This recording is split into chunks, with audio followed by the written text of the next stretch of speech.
Un cordial saludo, soy Nicolás Armendáriz. Bienvenidos a Innato. Me acompaña Salim Saidán, abogado constitucionalista y docente universitario, a quien le doy la bienvenida. Muy buenos días, buenas tardes, buenas tardes, Nicolás.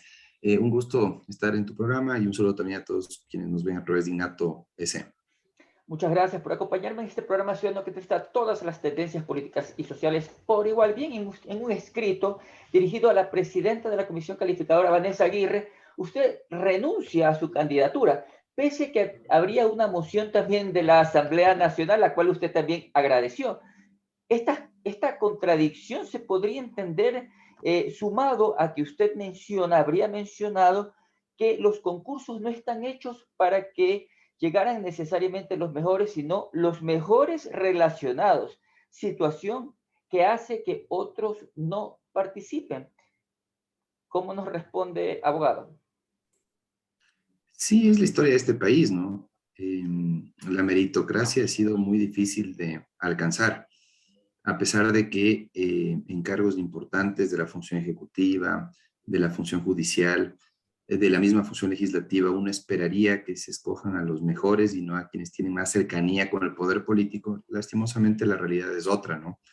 La realidad es una serie de cercanías entre candidatos de los concursos, integrantes de las comisiones calificadoras, y eso obviamente le resta credibilidad a los procesos de selección de autoridades. Y además de eso, hace que se pueda dar una desconfianza ciudadana de lo más razonable, ¿no? ¿Cómo se va a confiar en autoridades que han llegado de esa manera, ¿no? A Pero cargos este no iba a ser su importantes. caso, pues ¿no le parece mejor que usted desde la Corte, como juez, puede erradicar justamente toda esta situación, pues, ¿no? Sí, pero el problema es quién integraba la comisión calificadora. El problema es que tenía a tres comisionados, Vanessa Aguirre, Dunia Martínez y Edgar Neira, que tenían cercanías con algunos de los candidatos, ¿sí? Por ejemplo, Vanessa Aguirre fue compañera árbitra, por cierto, confirmé el uso del término, compañera árbitra de la Cámara de Comercio de Quito, ¿no? Entonces ahí tuvieron la oportunidad de compartir muchos espacios. Ya ella tendrá que confirmar o negar esa relación de amistad que muchos alegan. Por otro lado, el doctor Edgar Neri igualmente aparentemente tendría cercanía con Ana Carolina Donoso, ¿no? Entonces, con esta candidata en particular, tienen ustedes dos comisionados que podrían ser cercanos. Sería interesante escuchar a estos dos comisionados como... ¿Eso hubiese impedido que usted llegue a ser juez? Claro, eh, hay otra cuestión. Luis Fernández tiene una relación de parentesco con la madre de mi hija. La madre de mi hija ha sido público, ha obstruido vínculos parentales, ha impedido mi relación con mi hija, ¿no? Entonces, con una comisión así, ¿qué se puede esperar? ¿Cómo puedo tener confianza en que se van a designar a los mejores y no necesariamente a los que tienen más cercanía con el poder político, ¿no? Y cuando yo revisaba este caso, no sé por qué se me vino a la mente el recuerdo de Marcelo Ayo, no sé si usted recuerda, él participó en la comisión de remoción al alcalde Jorge Yunda. Él se presentó y algo que mencionó y dijo es que esto de aquí ya está planeado por parte de los concejales a abstenerse a que Jorge Yunda pueda continuar en el cargo. Sin embargo, las cosas no se dieron así. Usted ha sustentado estos posibles compadrazgos para que la gente lo entienda, ¿no? Se que estarían dando dentro de la Corte. Sin embargo, en el caso de Jorge Yunda no se dio algo así. Quiero también hacer énfasis y preguntarle cuál No, pero sería... bueno, ahí hay una distancia enorme, ¿no? Primero, Marcelo Ayo es un político. O sea, dice que también es abogado, pero No, no, yo lo pero veo más como un político. claro, Yo no he sido político nunca. no, yo sé que usted ha Mm, rechazado candidaturas, valga sí, sí, mencionar sí, en sí. este momento, eso es muy importante. Y no porque no me guste la política, sino me gusta la política, me interesa la política, pero lastimosamente la clase política de este país es nefasta, ¿no? Bueno, eso sí, aquí yo entrevisto a todos por igual justamente. Bien, ¿cuál sería la fecha tentativa en que tendríamos ya los nuevos jueces? ¿Sabes que eso preocupa, estimado Nicolás?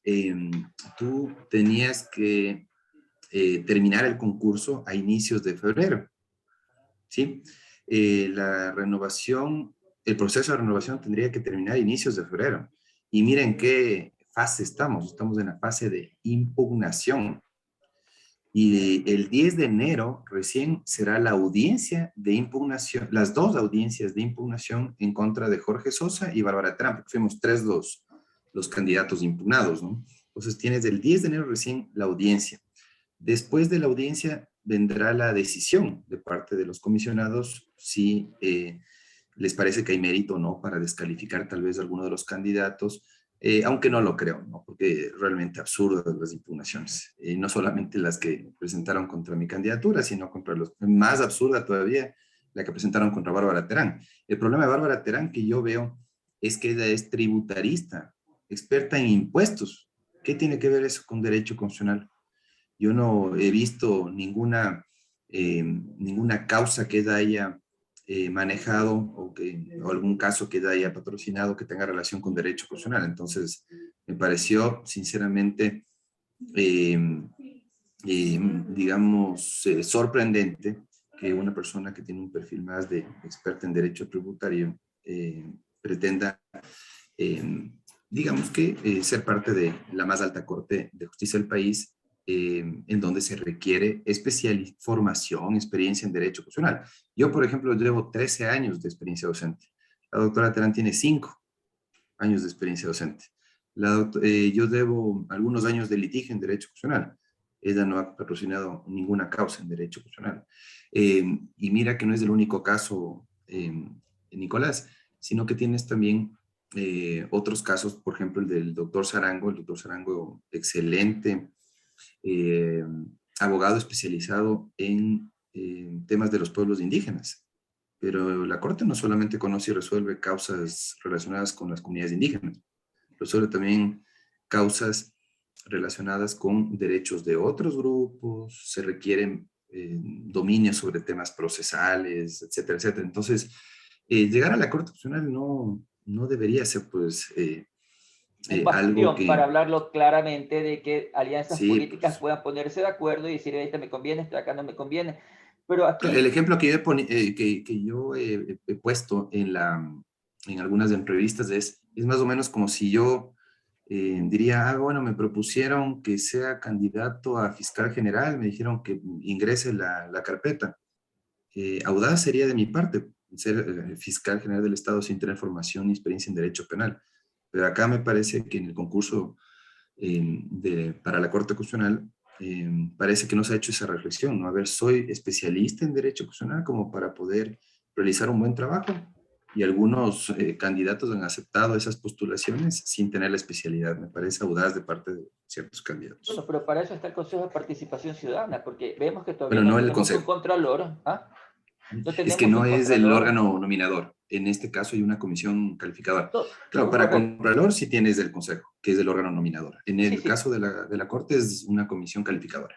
claro, pero el Consejo de Participación Ciudadana tiene injerencia sobre las autoridades también, ¿no? Hemos visto que los concursos se están No retrasando. Por eso todas. le preguntaba y le Ujú. hacía énfasis en una fecha tentativa en que podríamos ya tener los nuevos jueces. O sea, con muertos y heridos, ¿qué fecha? No tenemos una fecha todavía establecida.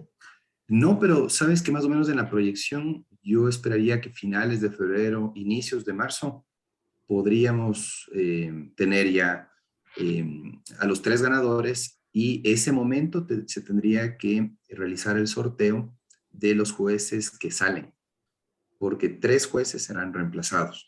Eh, yo aspiro a que el concurso se enderece.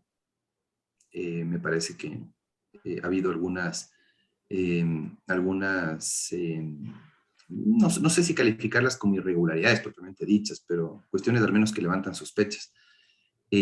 Y el problema también es el concurso, perdón, el sorteo. No solamente el concurso, sino el sorteo. Ojalá que el sorteo se realice transparentemente para que en presencia de alguien que avale la realización de este sorteo, realmente salgan los que al azar eh, resulten sorteados, que no sea algo dirigido para favorecer o perjudicar a ciertos jueces en funciones. Bien, en una entrevista pasada yo le consultaba al asambleísta Ferdinand Álvarez, él es el presidente de la Comisión de Participación Ciudadana de la Asamblea, si él estaba o no de acuerdo con que continúe el Consejo de Participación Ciudadana. ¿Qué opina Salim Saidán? Sabes que todos los dardos han apuntado al Consejo y yo no sé por qué. O sea, está mal integrado. La gente que forma parte del Consejo a mí no me agrada, pero de ahí a cuestionar la existencia del órgano hay una gran distancia, ¿no? Es lo que no logran diferenciar algunos actores que hacen opinión pública. El Consejo de Participación Ciudadana no solamente es un ente nominador, que ostenta la potestad nominadora, que designa autoridades, ¿sí? Sino también se encarga de la rendición de cuentas. Y casi nadie menciona eso, ¿no? Y me parece que es fundamental, la rendición de cuentas. Y bueno, otra cuestión que eso sí me parece secundaria es el receptar denuncias por corrupción, porque para eso está justamente la Fiscalía, para cuidar también los fondos públicos está la Contraloría. Realmente me parece innecesario en el ámbito de la corrupción, el Consejo. Pero el Consejo de Participación no solamente nombra autoridades, el Consejo de Participación se encarga de la rendición de cuentas y hay que tomar en cuenta las otras competencias que tiene. Y hay otra cosa también. Eh, a mí me parece que Pablo Dávila y el Comité de Institucionalización Democrática, como se llamaba, tenía una sobreexpectativa en el hecho de que la potestad nominadora vuelva a la Asamblea Nacional, Es lo como que le quería anteriormente estaba en el preguntar, Congreso. porque anteriormente los diputados en el Congreso lo hacían. ¿Usted Reparto cree que si eso grosero vuelve a la de Asamblea, de instituciones. pronto podría ser, de pronto que nos ponemos de acuerdo entre las bancadas, como vemos que se aprueban las leyes y se aprueban una serie de cosas por medio de pactos? ¿Qué garantías habría de que si desaparece el Consejo de Participación Ciudadana, volvamos a lo que había antes de la Constitución del 2008? Ninguna garantía. Yo la diferencia que veo es que el reparto que ahora está en el Consejo de Participación se trasladaría a la Asamblea Nacional, ¿no? Esa es la gran diferencia. La diferencia sería que mientras ahora los consejeros organizan los concursos, ahora entre 137 asambleístas, ya imagino los problemas que habrá, las disputas políticas O que sea, no es un problema protagonizarán. de institución, es un problema de personas, lo que estaríamos entendiendo acá. Exacto, muy bien, correcto. Yo creo que más que más allá de hablar de la conveniencia o no de mantener el Consejo de Participación en la institucionalidad democrática del país, tenemos que discutir cómo mejorar los concursos de oposición y méritos, estén donde estén, sea cual fuere el órgano nominador, sea la asamblea, sea el consejo. Las cosas no van a cambiar en este país si es que no se organizan concursos transparentes, concursos limpios, concursos que realmente estén orientados a identificar a quienes acrediten probidad, independencia, imparcialidad y no, insisto, a quienes tengan vínculos con autoridades públicas, ¿no? Porque lastimosamente en los concursos lo que yo he visto es que es un concurso de quién tiene más padrinos y madrinas, ¿no? Eh, esa es la historia de este Y país. como llegan muchos candidatos también ganan las elecciones porque se llevan bien con el que está de presidente en el movimiento y aparecen todos los candidatos a última hora, nadie ha hecho militancia y por eso tenemos los resultados que tenemos.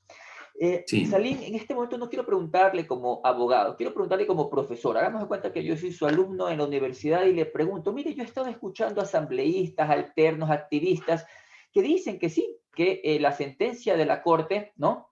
Ya es ley, ¿no? Eso es lo que se está diciendo acá. Obviamente que las resoluciones de la Corte tienen carácter de inapelable, ¿no?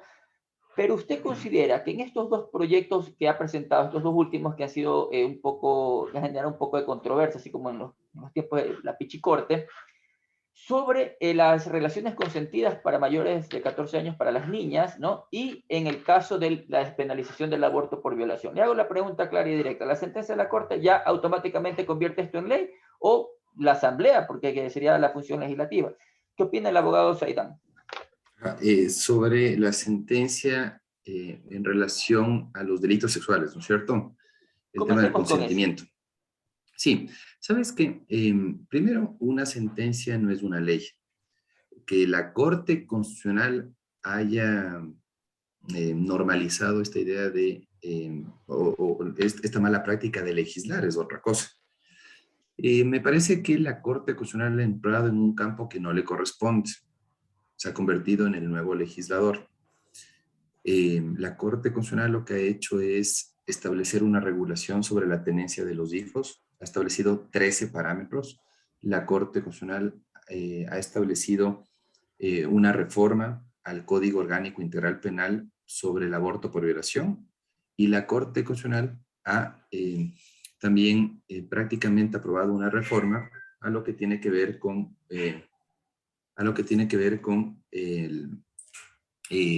con el consentimiento para las relaciones sexuales, ¿sí?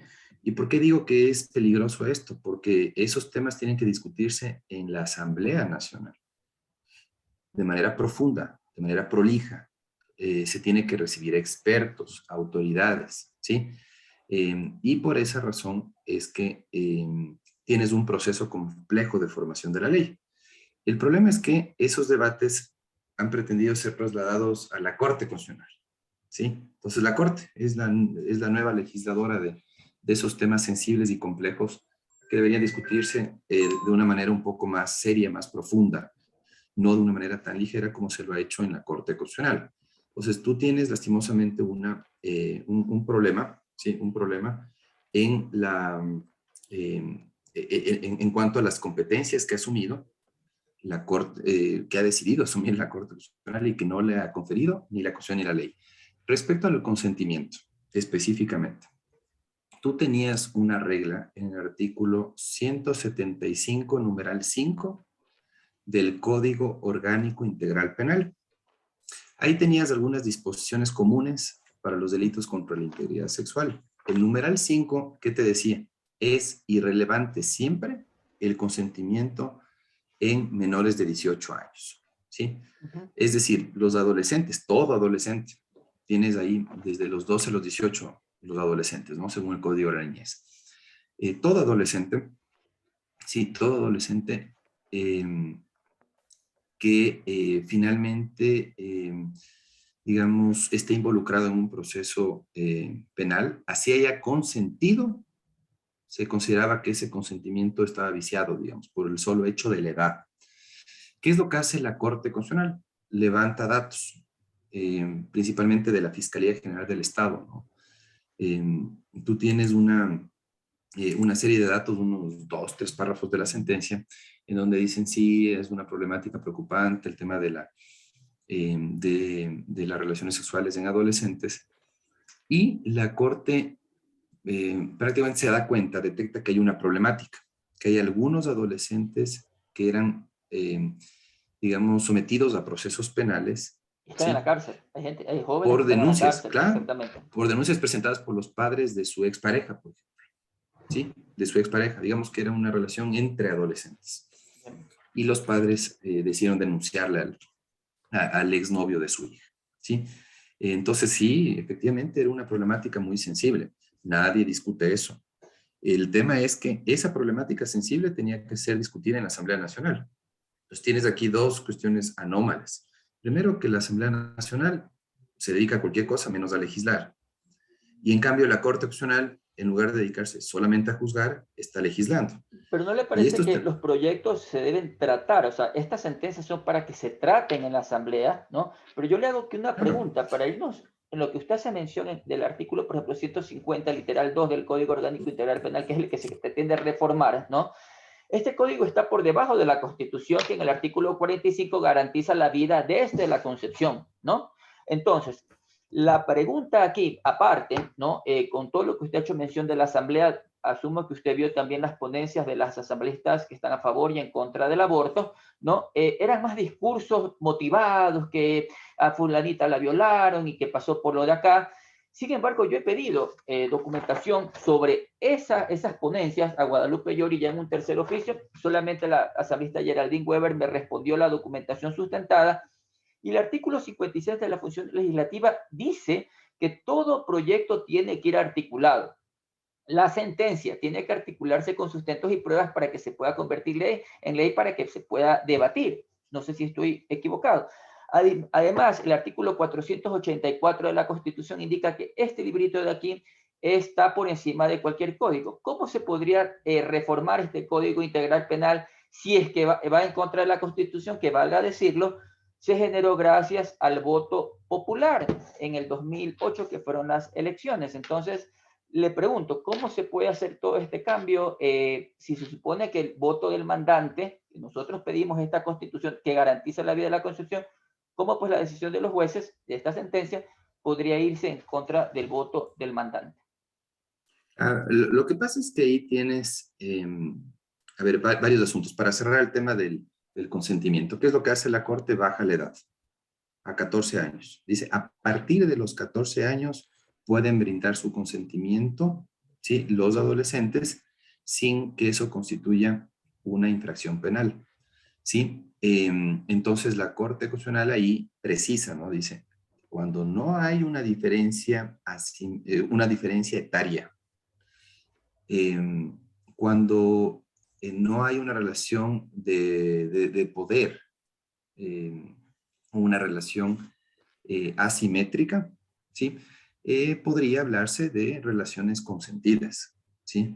Cuando hay una relación de poder, una relación asimétrica o hay una diferencia etaria, ahí sí tendrá que ser penalizada esa conducta. Entonces hace esa reflexión en la Corte Constitucional, ¿no? No lo dice de manera clara que solamente la relación entre adolescentes es la que no será penalizada, no lo dice con claridad. Y por eso es que justamente habían sectores preocupados, ¿no? De que podría abrir la posibilidad de que mayores de edad abusen de adolescentes, etcétera, etcétera. La Corte por ahí aclaraba algo que no está de manera clara en la sentencia. ¿Y qué es lo que tú tienes en otros temas complejos, en el caso del aborto por violación? Efectivamente, un debate muy pobre en la Asamblea cuando se discuten esos temas. Yo tampoco es que pretendo defender a los asambleístas porque buena parte de ellos o no tienen la formación de vida o no se toman en serio los debates legislativos, no preparan bien sus intervenciones en el pleno de la Asamblea. Claro, tienes un debate, qué sé yo, se está discutiendo el aborto por violación y comienzan a hablar de política, algo que no tiene conexión con el tema a tratarse. Sí, el nivel es bajo, no cabe duda, porque inclusive los requisitos para ser asambleísta son de lo más sencillos, ¿no? 18 años, estar en goce de los derechos políticos y ya, dice ser Hay ecuatoriano. que apoyar a la juventud, se dice, pues, ¿no? Así Claro, supuestamente hay que apoyar a la pero, juventud. pero tienes ahí, el resultado está ahí a la vista, ¿no? Cualquiera puede ser asambleísta, literalmente cualquiera. Entonces, el nivel de los debates no es precisamente el mejor, justamente porque está integrado por gente que representa a los diversos sectores del pueblo. Es el máximo órgano de representación popular, o sea, tampoco es que puedes pedir que el nivel de un juez de la Corte, eh, o perdón, el nivel de un asambleísta sea igual al de un juez de la Corte Constitucional. Obviamente hay una distancia enorme. Claro. Pero creo que también hay roles que hay que respetar. Pues. Insisto, así no nos guste cómo está integrada la Asamblea Nacional, es ahí, es ese el foro democrático. Pero se ha demostrado que ha Esos son sido los el que cuello de tienen, botella porque, por ejemplo, si nos vamos al tema de la despenalización del aborto por violación, que es el tema que está en este momento en boga, sin mencionar un montón de proyectos que también están rezagados, ¿no? Porque no salen, no se está dando gestión, ¿no? Entonces, ya tenemos una sentencia de la Corte que está con una pistola en la cabeza diciéndole, bueno, responda. Entonces, ¿cuál es el problema y qué es lo que yo estoy viendo acá? Y la preocupación, creería, no sé si usted comparte, de que los proyectos, con tal de que no, que como la sentencia de la Corte dice, ya aprobemos nomás cualquier cosa a la loca. sí, es que, ¿sabes cuál es el problema también? Que en la Asamblea Nacional, la motivación principal de algunos de los asambleístas son los votos, ¿no? El cálculo electoral. A ver si tomo esta posición, si voto de esta manera, si intervengo de esta manera, voy a perder votos, voy a ganar votos. Ese es el cálculo que prima en la Asamblea Nacional, lastimosamente. Pero claro, ¿qué ventaja tienes en la Asamblea Nacional? ¿Qué es lo que no se ha tomado en cuenta en estas discusiones sobre las sentencias de la Corte Constitucional, de estas últimas controversiales? Que en la Corte Constitucional, primero el debate es entre 9 jueces, ¿sí? No siempre abren el debate plural. Algunos de los casos de la Corte, en algunos de los casos no han convocado audiencia, por ejemplo. Pero ellos dicen es que no es obligatorio, es facultativo para los jueces. Sí, es cierto, pero por responsabilidad, para legitimar más sus sentencias, deberían abrir ese debate. En la Asamblea, ¿cómo se forma la ley? Se ingresa el proyecto de ley con una exposición de motivos. ¿sí? Es decir, con un sustento técnico. Tienes que hacer, el proponente tiene que hacer un análisis de su viabilidad, de su factibilidad presupuestaria, etcétera, etcétera. Luego de eso, se califica.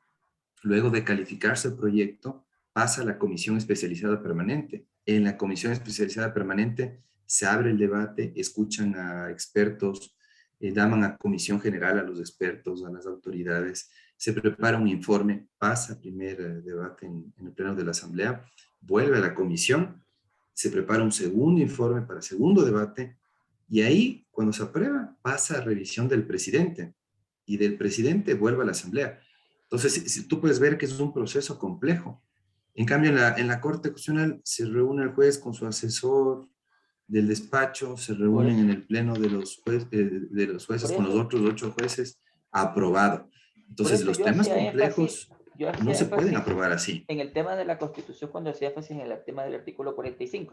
Hagamos de cuenta que esta ley es aprobada. En el caso de la despenalización del aborto por violación, por votación de los asambleístas, se aprueba la ley, ¿no? Y están contraviniendo lo que dice la Constitución en el artículo 45, ¿no? Donde clarito dice que se garantiza la vida desde la concepción y por eso votaron los mandantes. ¿Qué pasaría, qué pasaría si un grupo de ciudadanos independientes ponen acciones de protección? Porque consideran que su voto no ha sido respetado porque ellos votaron en una consulta para que se garantice la vida desde la concepción. ¿Qué pasaría ahí? ¿Cabría o no una acción de protección? No, no procede una acción de protección en ese caso. Sí, ciertamente el artículo 45, creo que es de la Constitución, establece que se protege la vida, coma, incluido el cuidado y protección desde la concepción. Se garantiza la vida, coma, incluido el cuidado y protección desde la concepción. Así, de manera textual, dice el artículo 45. Uh-huh. Entonces, sí, ciertamente ese artículo está sí, reconoce en esos términos del derecho a la vida. Ese artículo obviamente es interpretado en la Asamblea, es interpretado en la Corte Constitucional y muchas veces esas interpretaciones pueden ser erradas, ¿no? Pero aunque sean erradas, tú no puedes presentar acciones de protección. No puedes presentar acciones de protección. ¿Y sabes cuál es la parte complicada que se presenta en estos casos? Que en la Corte Constitucional, cuando expiden sentencias, son definitivas e inapelables. No puedes hacer nada. Si se excedió la Corte, si fue arbitraria la Corte, no puede hacer absolutamente nada porque son definitivas e inapelables. Pero lo que sí creo que deberían hacer ambos grupos, porque yo creo que la sociedad en parte está tan polarizada sobre estos temas, por estos temas, es justamente porque tienes a los grupos pro vida y a los grupos autocalificados progresistas enfocados más en una discusión llena de adjetivos antes que en propuestas y en sustentos científicos, porque lo interesante sería que eleven el nivel de debate, ¿no? Bueno, o Y sea, que, ver si es que el Ecuador está preparado para atender los abortos, pues eso es un tema que acá no se ha debatido, porque los abortos claro, tienen para diferentes prácticas, empezar, no todas las mujeres pueden de pronto someterse a una práctica de esto. El aborto no es como salen, somos luchonas y empoderadas con un aborto, o sea, no es así. Lo venden el más aborto que como que ir a nada, comer pizza. ni siquiera se tenía claro, el procedimiento de los abortos y ni siquiera se tenía claro la diferencia entre despenalizar y legalizar el aborto. Yo creo que lo primero es informarse y después ya dejar un poquito el apasionamiento en estos temas, porque yo he visto lastimosamente que esa polarización es porque grupos pro vida, grupos feministas han protagonizado una discusión más, insisto, cargada de ideología, de adjetivos, antes que de sustento Si usted técnico fuese científico. asambleísta y le tocara votar en esta sesión, ¿cuál sería su voto? ¿A favor o en contra del proyecto? Tal como Del está. aborto por violación. Yo estoy a favor de que se despenalice exclusivamente el aborto por violación, pero con muchos resguardos.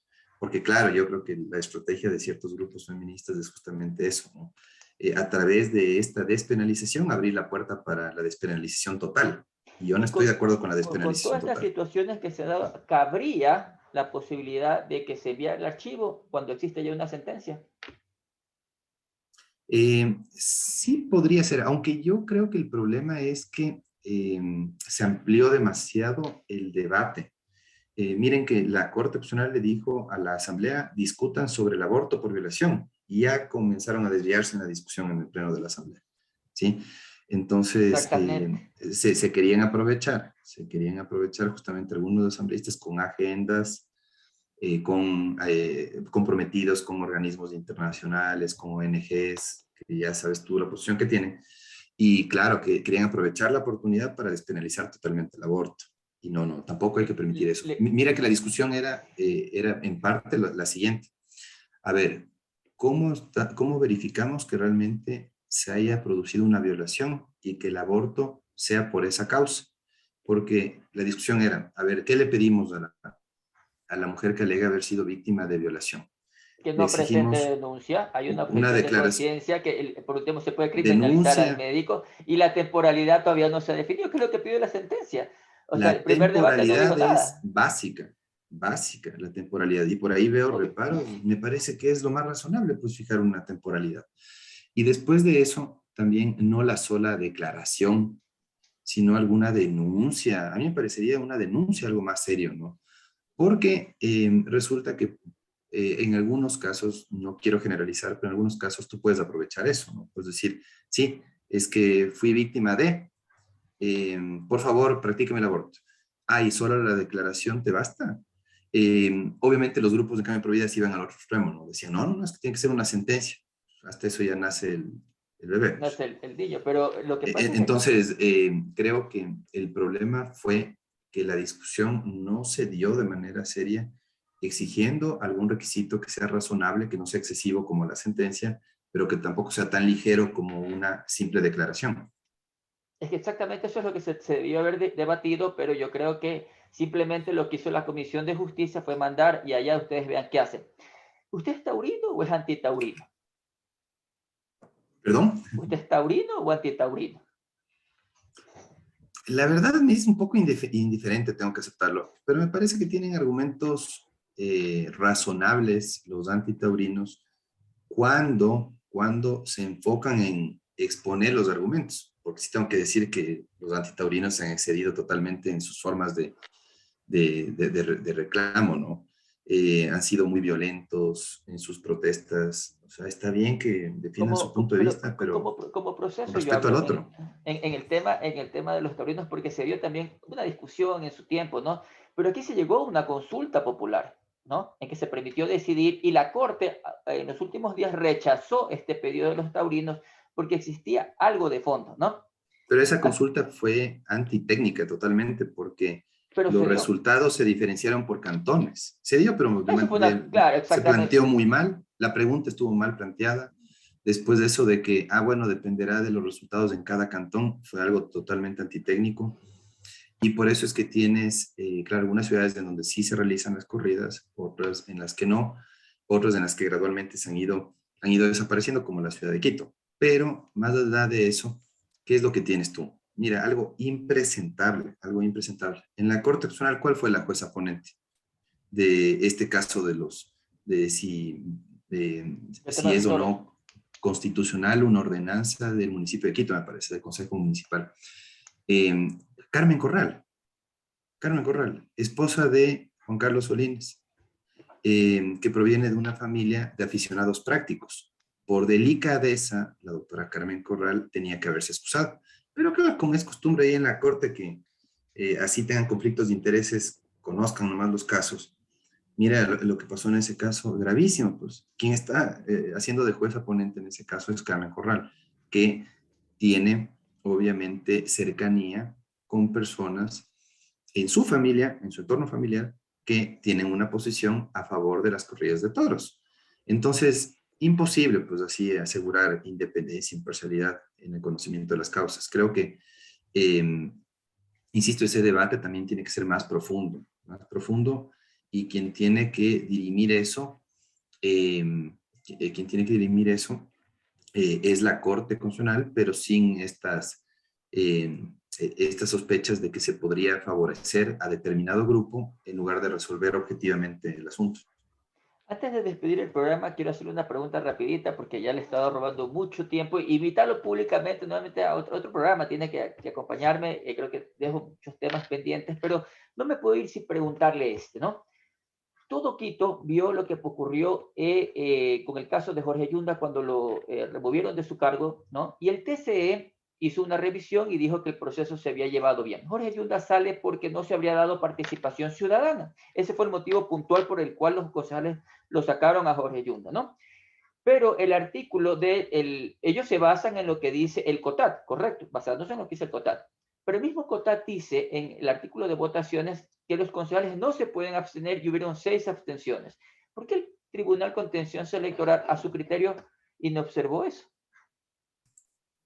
Sí, interesante. Bueno, primero también sería interesante tener otro espacio, Nicolás. Yo también he disfrutado de la charla porque ha sido un diálogo muy fluido e interesante. Sabes que con respecto al caso Yunda, yo creo que ahí primaron más las cuestiones políticas antes que jurídicas.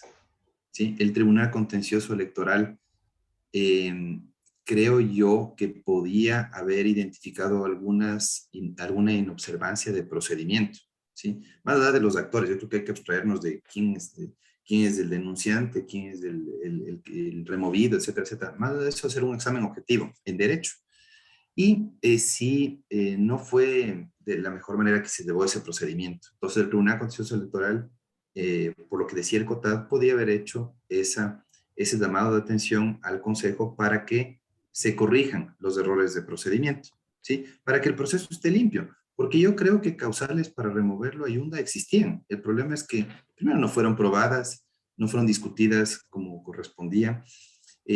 Tú puedes leer la resolución del Consejo Metropolitano de Quito, que resuelve en la que se aprobó la remoción, y es muy pobre en cuanto a la motivación, en cuanto a la argumentación de por qué removieron a Yunda. Yo creo que sí habían causales para removerlo a Yunda, pero no estuvo bien argumentada esa resolución.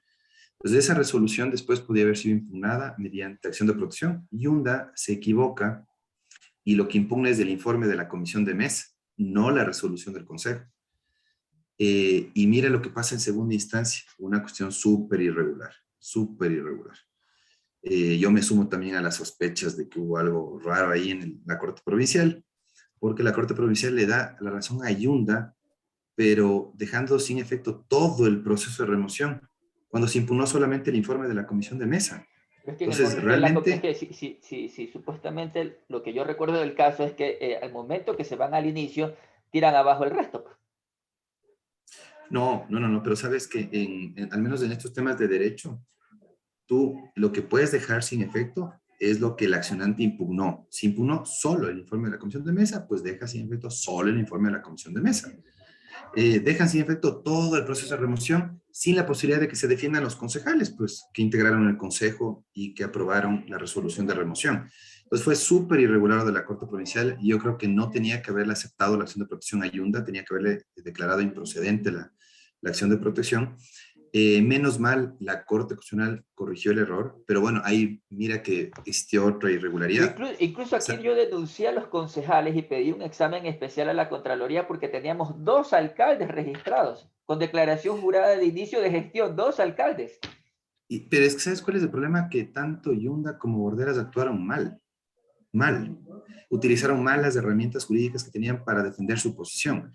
Mira, por ejemplo, Santiago Guarderas. Yo creo que tenía todos los argumentos, ¿sí? Y yo le doy la razón a él en que haya presentado una acción extraordinaria de protección.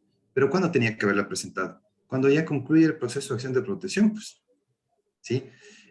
No apresuradamente, de manera prematura. Él se acelera a presentar la acción extraordinaria de protección, lo hizo de manera prematura, y solamente uno de los jueces, el juez Agustín Grijalva, le dice, doctor Bordera se apresuró.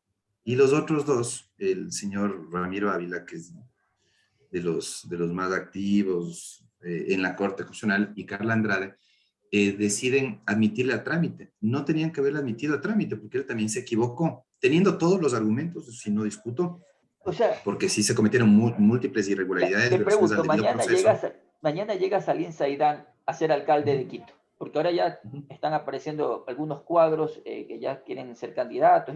Salim Saidán llega a ser alcalde de Quito. ¿Usted qué garantías tendría? Pues? Que si yo soy un concejal contrario, usted me hago pana de los otros, me propongo una cosa así y lo sacamos. ¿Qué garantía tiene el próximo alcalde de Quito? Tendrían que probar que yo he cometido alguna incorrección Pero la en la incorrección fue que gestión no como dio alcalde. participación ciudadana. Ese es el punto por el que sale acá. Claro, es que a eso voy. Creo que sí habían causales para removerlo, pero no fueron adecuadamente fundamentadas. Entonces, eso le dio el pretexto ideal al señor Yunda, ¿sí? Con quien, o sea, que yo estoy convencido que le ha hecho mucho daño a la ciudad, mucho daño a la ciudad y a la justicia Yo profesional. fui el primer denunciante de un caso, de un presunto caso de corrupción de la empresa Pasajeros, que todavía tengo 2 años ya atrás de ese proceso en la fiscalía. Fui el primero. No, Pero yo hablo del sí, proceso, netamente del proceso como pero tal. es que eso es lo que te menciono. Yo creo que los concejales se equivocan al removerlo sin justificar la causal. Después se equivoca Yunda al presentar una acción de protección contra el informe de la comisión de mesa cuando podía haber impugnado la resolución de remoción. Y después acelera Santiago Guarderas cuando presenta prematuramente la acción extraordinaria. Todos actuaron mal. Concejales, Yunda, Guarderas, todos. En realidad, cuando la gente decía que se vayan todos, y yo más allá del tema jurídico, ¿no? Yo les aplaudía porque realmente ese era el sentir de todos. Era, señores La concejales, ciudadanía señor tenía Yunda, la señor razón, Guarderas, pues que ya se vayan paren todos. esta. Sí, pues, pero obviamente ya, digamos que no habían los canales jurídicos para hacerlo. Eso, a pesar de que era un anhelo de buena parte de la población de Quito, era difícil ya llevarlo a la práctica, ¿no? En todo caso, yo creo que ese es el problema, ¿no? Eso es lo que desalienta a la gente a no incursionar en política. Es chistoso, yo estaba justamente en redes sociales, en Twitter, ensayando ahí unas pequeñas encuestas. Sí, no soy profesional en la materia para nada, pero me dio curiosidad de ver el sentir popular, ¿no? En un pequeño segmento de redes sociales. Tampoco es que eso va a definir el tema electoral eh, en cuanto a la elección de alcalde de Quito. Pero, claro, tú puedes ver el rechazo, ¿no? El rechazo, dicen a ninguno de estos, y comenzaban a poner reparos, ¿no? A todos. Entonces está tan dividida, especialmente la sociedad quiteña, que esa próxima elección va a ser peor que la anterior. Vas a tener siquiera, yo creo que más de 10 candidatos. Claro. Más de 10 candidatos y eso va a favorecer justamente a el candidato o candidata correísta. Suena Pavel Muñoz, Luisa Maldonado. Esos están celebrando justamente por esa división. Creo que la única manera de que exista, eh, digamos, posibilidad para Luz de Helena Coloma, Fernando Carrión y otros Fernando candidatos. Carrión va en Alianza, Gustavo Baroja va por Alianza País, que sería el cuello de botella para los correístas. Posiblemente Marcelo Holguín vaya a la prefectura de Pichincha, por ahí también escuché el nombre del ex legislador Andrés Páez, sé que va Pedro Freile, Javier Herbas no sabe si es que va o no va, pero suena el nombre de Wilson Merino en la izquierda democrática. O sea, un montón de nombres Patricio Alarcón parecería que iría por Creo y no Juan Carlos Holguín. O sea, ya están barajándose un Exacto. montón de nombres, pero creo que los quiteños, las personas que viven acá, lo que necesitan son propuestas, pues, ¿no? Y sobre todo Pero bases. es que ¿sabes cuál es el tema? Que también, o sea, para ser alcalde, lo que ha primado es el interés de los candidatos, ¿no? O sea, antes que si están o no preparados. Yo creo que el perfil ideal de un candidato alcalde de Quito debería ser alguien que conozca de urbanismo, que conozca, no sé, que tenga una clara visión de ciudad y un buen equipo de trabajo para que no se quede con improvisados. Manejar un municipio como el de Quito es como manejar un gobierno, un gobierno. Por eso es que ahora, de hecho, se llaman gobiernos autónomos descentralizados y creo que el municipio es de los más complejos. Necesitas gente para las secretarías, para las empresas, para las direcciones. No necesitas gente improvisada. Mira lo que pasó con Yunda y con Rodas, ¿no? Cambiaban a cada rato de secretarios, de directores, de gerentes de las empresas, justamente porque no tenían un buen equipo técnico de soporte, ¿sí? Entonces, yo creo que sí hay que pedirles a los candidatos que nos presenten una buena hoja de vida. Miren, yo tengo la formación, la experiencia, puedo solucionar los problemas de la ciudad, tengo claros cuáles son los problemas de la ciudad, tengo claros cuáles son los retos de las ciudades en este siglo, en la modernidad, eh, justamente para que pidan el voto con propuestas y que no sea la típica campaña llena de campañas, la típica campaña sucia, llena de insultos, de calificativos, de adjetivos, antes que de propuestas, ¿no? Que es lo que espera la ciudadanía para meditar mejor el voto. Y yo creo que también necesitamos un electorado un poco más maduro, más, menos apasionado, ¿no? Ya comenzaron a estigmatizar a candidatos, ni siquiera han leído la formación, la experiencia. Creo que para tener un criterio formado hay que tomarnos el tiempo de estudiar los perfiles de estos precandidatos para tomar mejores decisiones y después no nos estemos quejando, ¿no? Y quizás también la gente está cansada. Bueno, me quedo con eso. Salim, queda invitado nuevamente para otro programa. Me ha encantado su presencia acá, muy nutrido, realmente los conceptos, y espero que los ciudadanos saquen siempre lo mejor. Y usted me genera una idea que es la que le haré a los futuros candidatos de la alcaldía de Quito, lo mismo que les preguntaba hace 4 años, ¿no? Cuando estaban de candidatos, y es, ¿qué van a hacer con el metro de Quito? A ver, el que me responde eso a lo mejor será el que se gane mi voto. Muchas gracias, abogado. Y ustedes, queridos ciudadanos, gracias por seguirme a través de las redes sociales. Nos vemos en un próximo programa. Muchas gracias. Gracias, estimado Nicolás.